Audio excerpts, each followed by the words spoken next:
যারা রাজনীতি আমরা করি এবং রাজনীতির বাহিরের যারা লোক সারা পৃথিবীতে সবচেয়ে প্রচলিত দুটি শব্দ হচ্ছে ফেসিবাদ এবং নাৎসিবাদ।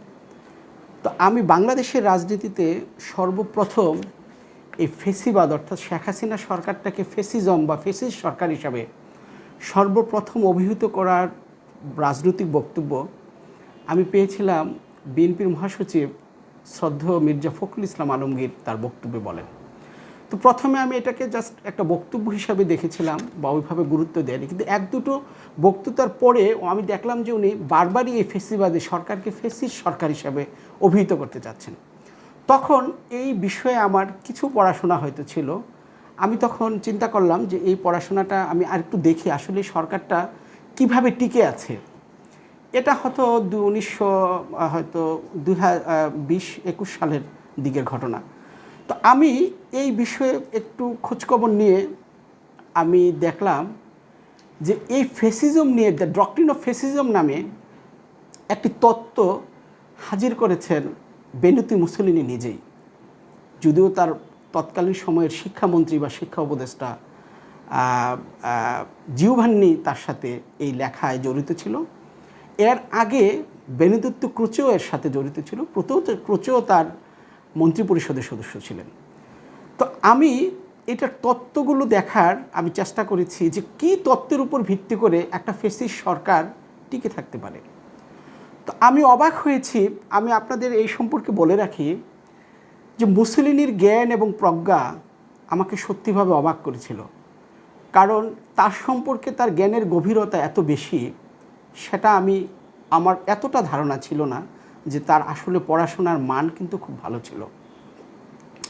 তো আমি যদি এটা তাত্ত্বিক জিনিসটা যদি আমি দেখি যে ফেসিজম কিভাবে টিকে থাকে বা ফেসিজম কিভাবে প্রলং করে, ফেসিস সরকার কিভাবে কাজ করে, সেটি আপনারা জানেন যে গ্রিক দার্শনিক প্লেটো এবং এরিস্টটলের কথা আপনারা জানেন। তো দার্শনিক প্লেটো বলছেন যে যুক্তির জ্ঞানই শ্রেষ্ঠ জ্ঞান, অর্থাৎ আমরা যুক্তি দিয়ে যা আমরা জ্ঞান লাভ করি সেটাই হচ্ছে শ্রেষ্ঠ জ্ঞান। কিন্তু তার শিষ্য স্টেগিরা জন্ম নেওয়া, আমি বলবো বেয়ারা শিষ্য এরিস্টটল বললেন যে না, জ্ঞানটা শুধু যুক্তির উপর না। তিনি বললেন যে প্রত্যক্ষ অভিজ্ঞতামূলক যে জ্ঞান, আমরা চোখ, কান বা আমাদের যে ইন্দ্রিয় অনুভূতিগুলো আছে, এই ইন্দ্রিয় অনুভূতি দিয়ে যে জ্ঞানটা আমরা অর্জন করতে পারি সেই জ্ঞানটাই শ্রেষ্ঠ জ্ঞান। তো এরপর থেকে সারা পৃথিবীর যে চিন্তা জগৎ দুটো ভাগে কিন্তু ভাগ হয়ে যায়। একটা হচ্ছে যুক্তির জ্ঞানী শ্রেষ্ঠ, তাদেরকে বলা হয় প্লেটোনিস্ট। আরেকটা জিনিস হচ্ছে যে প্রত্যক্ষ অভিজ্ঞতামূলক যে জ্ঞান, বিশেষ করে ইন্দ্রিয় প্রত্যক্ষ অভিজ্ঞতামূলক জ্ঞান, সেটাকে বলা হচ্ছে এরিস্টটলিয়ান। এখন এই যে দুটা জ্ঞান, এই দুটা জ্ঞানের ধারা দীর্ঘকাল চলার পরে ফরাসি দার্শনিক এবং চিন্তাবিদ অগাস্ট কোতে সর্বপ্রথম, তার জন্মটা 1798 সালের দিকে, তার মৃত্যু হয়েছিল 1857 দিকে, যাক। তো উনি বললেন যেটা, উনি জ্ঞান জগৎটাকে তিনটি ভাগে ভাগ করলেন। একটা হলো ধর্মীয় সময়কাল, আরেকটা হচ্ছে দার্শনিক সময়কাল বলা যায় চিন্তা জগৎটা, আর সর্বশেষ যেটা বললেন সেটা হচ্ছে দৃষ্টবাদী যোগ, যেটাকে অনেকে বলে পজিটিভিজম। তো পজিটিভিজম জিনিসটা হচ্ছে এই যে আমাদের চিন্তা জগতের মধ্যে ইন্দ্রিয় প্রত্যক্ষমূলক জ্ঞান যদি যুক্তি দ্বারা সাধিত হয়, তাহলে সেই জ্ঞানটাই হবে, আমরা এটাকে রিসিভ করব বা গ্রহণ করব, বাকি সবগুলোকে খারিজ করে দিব। অর্থাৎ ইন্দ্রিয় প্রত্যক্ষমূলক জ্ঞানটা যদি যুক্তি দ্বারা সাধিত হয়, তখনই সেই জ্ঞানটাকে আমরা গ্রহণ করব, না হয় বাকিগুলোকে আমরা খারিজ করে দিব। এই যে অগাস্ট কোতের এই চিন্তা ওই সময়কালকে এত বেশিভাবে প্রভাবিত করেছিল, সবাই মনে করেছিল যে জ্ঞান জগতে এটাই হচ্ছে মনে হয় সর্বশেষ ধাপ চিন্তা। কিন্তু আপনারা লক্ষ্য করে দেখবেন যে এই যে যুক্তি এবং চিন্তা বা আমাদের ইন্দ্রিয় গ্রাহ্যমূলক যে অনুভূতি, এর মধ্যে কিন্তু ভাব নেই। অর্থাৎ আমাদের যে দুঃখ, কষ্ট, আনন্দ, বেদনা, ভালো লাগা, এই জিনিসটা কিন্তু এটার মধ্যে নেই।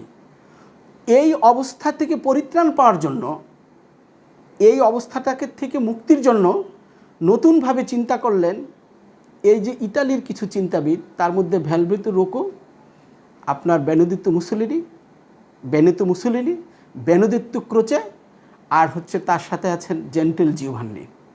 তারা চিন্তা করলেন যে আমাদের যে ভাবের যে জায়গাটা, সেই ভাবের জায়গাটা যদি এর সাথে সম্পৃক্ত না হয়, অর্থাৎ আমি যদি আরেকটু ইলাবোরেটলি বলি, সেটা হচ্ছে আমরা যখন কোনো কাজ করি আনন্দ পাই, আমাদের সুখ লাভ হয়, জগতে সন্তান লাভ করলে মানুষ আনন্দ পায়। এই যে আনন্দ পাওয়া এবং সাফল্য ব্যর্থতার উপর সুখ দুঃখ জড়িত আছে, এটা হচ্ছে ভাব। এই ভাবটাকে বলা হয় অ্যাক্টিভ ফিলোসফি। তাহলে আমরা পজিটিভিজমের সাথে অ্যাক্টিভ ফিলোসফিকে যদি আমরা যোগ করতে পারি, সেটার মাধ্যমে আমরা আগামীর জগৎটাকে যদি গড়তে পারি, সেই ধরনের চিন্তা করেছিলেন এই চারজন চিন্তাবিদ বা এর সাথে আরও কিছু কয়েকজন। আমি বেনেদিত্তো ক্রোচের সম্পর্কে যদি বলি, আমাদের প্রফেসর সলিমুল্লাহ খান বলেন যে ক্রোচে চিন্তা জগতে ইতালির শ্রেষ্ঠ চিন্তাবিদদের মধ্যে একেবারেই অন্যতম। তিনি বলতে চান যে মেকিয়াভেলির পরে যদি শ্রেষ্ঠ চিন্তাবিদ ধরা হয়, তাহলে আপনারা বেনেদিত্তো ক্রোচের কথাও চিন্তা করতে পারেন। অনেকটা উনি বলেছেন যে বাঙালি বা বাংলাদেশিদের জন্য রবীন্দ্রনাথের যে চিন্তার ধরন বা রবীন্দ্রনাথের যে নানা বিষয়ে পারদর্শিতা লেখাজোকা, উনি ওর সমপর্যায় হিসাবে ক্রোচেকে উনি মনে করেন। এখন এই যে অ্যাক্টিভ ফিলোসফি এবং আর যেটা কথাটা বললাম যে পজিটিভিজম, এই দুটো জিনিসের সমন্বয় করার জন্যই কিন্তু তারা চিন্তা করে আনলেন এবং সেটাকে টেনে নিয়ে একদিকে তারা ফেসিজমের দিকে আস্তে আস্তে তারা কিন্তু নিয়ে যাবেন।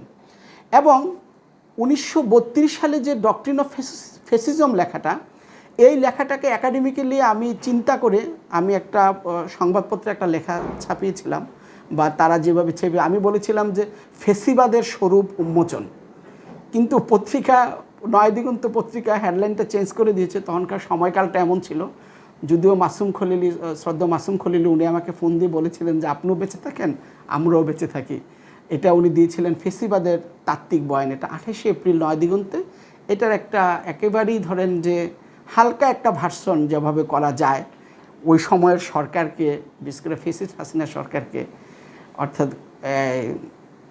যতটা সম্ভব সমীহ করে বলা যায় বা অথবা নিজেদের সেভ করে যতটা লেখা যায়, সেই ধরনের একটা লেখা তিনি দাঁড় করিয়েছিলেন। তো এখানে আপনাদেরকে বলে রাখি, এই ফেসিজমের মধ্যে তিনি যে কাজটা করতে চেয়েছেন মুসোলিনি, সেটা হচ্ছে একটা উগ্র জাতীয়তাবাদ তিনি তৈরি করতে চেয়েছিলেন। এই ফেসিজমের সংজ্ঞা দেখা যায় যে একটা যুদ্ধন্ধী, একটা সাম্রাজ্যবাদী একটা চিন্তা তার মধ্যে থাকবে, তাদের একটা নির্দিষ্ট শত্রু থাকবে এবং তারা একটা, যদি শত্রু না থাকে প্রয়োজনে তারা শত্রু তৈরি করবে।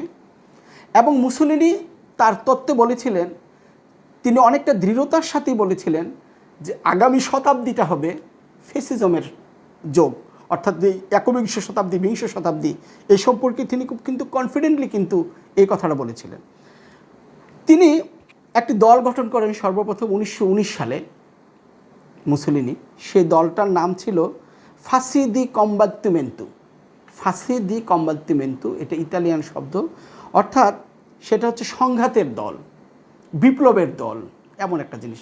এখন যেমন বৈষম্য বিরোধী ছাত্ররা কিন্তু বৈষম্য বিরোধী কথাটা বলার মাধ্যমে বিরোধ শব্দের সাথে একটা সংঘাত শব্দ এই জিনিসটা আছে, যদিও ওইটার সাথে এটা সম্পর্কিত জিনিস না, কিন্তু সংঘাতের দিকে, সংঘাতের দল মানে সংঘাত তারা তৈরি করবে, এমন একটা জিনিসই তিনি তৈরি করেছিলেন। এবং আপনারা জানেন যে 1922 সালে বিপ্লবের মাধ্যমে, এটাকে অনেকে বলে স্বল্প বিপ্লব, বিপ্লবের মাধ্যমে যে তৎকালীন রাজা ছিলেন ইমানুয়েল, যে রোমের যে রাজা ছিলেন ইমানুয়েল, তাকে কিন্তু মুসোলিনি পরাভূত করেছিলেন এবং বিপ্লবের মাধ্যমে কিন্তু এই সরকারটি এসেছিল।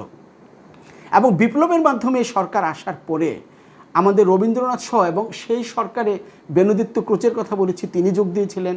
আমাদের রবীন্দ্রনাথকেও কিন্তু মুসোলিনি অনেকটা প্রভাবিত করতে পেরেছিলেন।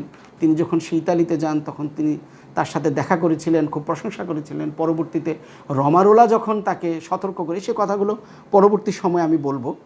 তো যাই হোক, ফেসিজম নিয়ে আমি তাত্ত্বিক জিনিসটা আমি আরেকটু ইলাবোরেটলি হয়তো এক দুটো পর্ব নিব, একটু সময় নিব, আপনাদেরকে সামনে আমি হাজির হব। আমি প্রথম কথা বলছি, কোনো ভুল ত্রুটি যদি হয় আপনারা ক্ষমার দৃষ্টিতে দেখবেন। আমি এই সম্পূর্ণ তাত্ত্বিক জিনিসটা আস্তে আস্তে করে, হয়তো 3-4টে পর্ব লাগবে, আপনাদের কাছে আমি পরিষ্কার করব। আমার সাথে থাকার জন্য ধন্যবাদ, আমার জন্য দোয়া করবেন। আসসালামু আলাইকুম ওয়া রাহমাতুল্লাহি ওয়া বারাকাতুহু।